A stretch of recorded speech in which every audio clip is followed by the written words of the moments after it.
আসসালামু আলাইকুম রহমতুল্লাহ বরকাতু। যে যেখান থেকে ভিডিওটা দেখছেন আশা রাখছি আপনারা সকলে ভালো আছেন ও সুখী আছেন।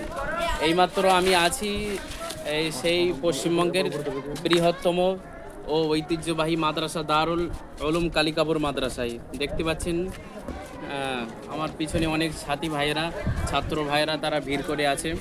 তো আমরা একজন ছেলেকে জিজ্ঞাসা করব সে কোথায় বাড়ি, তার নাম কি, কোন ক্লাসে পড়ছে এখানে, বা কেমন লাগছে তার এই মাদ্রাসায় থাকতে।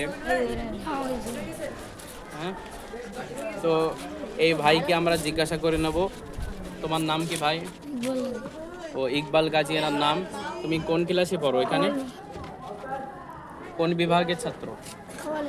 ও, হিফজখানায় আউয়ালের ছাত্র।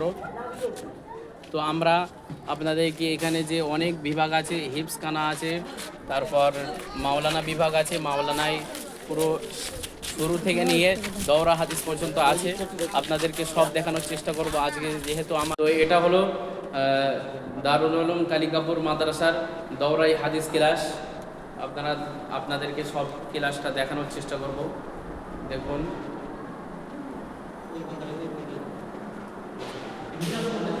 এখানে শিক্ষক বসে পড়ান। এই যে বক্স আছে, এই বক্সে বসে শিক্ষক বসে পড়ান, তো এখানটাতে বসে। আর এই সব দিকে ছাত্ররা বসে দেখেন, বড় বড় কিতাব আছে। বুখারী শরীফ একটা একটা কিতাবেরই ওজন 5 কিলো করে কম বেশি। সবই মাদ্রাসার ছাত্রদেরকে এরম মোটা মোটা কিতাব, বড় বড় কিতাব পড়তে হয়।